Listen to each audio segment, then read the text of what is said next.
Sindh ज़रई university Tando जाम जे retired मुलाज़िमनि पारां मासूम ॿारनि खे साण करे यूनिवर्सिटी इंतज़ामिया ख़िलाफ़ प्रेस क्लब टंडो जाम अॻियां एहतजाजी मुज़ाहिरो, सख़्त नारेबाज़ी।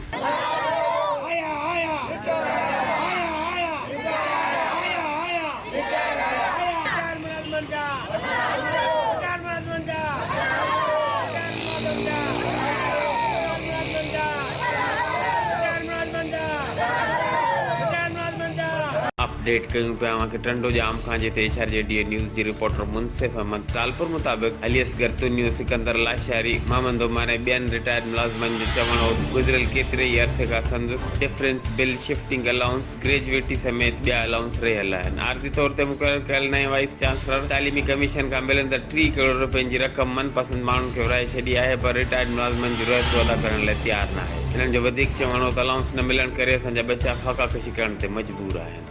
इन्हनि chief justice of Pakistan, chief of army staff, governor Sindh, वज़ीर आला सिंध ऐं ॿियनि आला अख़्तियारनि खां फौरी नोटिस वठण जो मुतालबो कयो। HRJDA न्यूज़ 3 वक़्त ताईं बस एतिरो ई।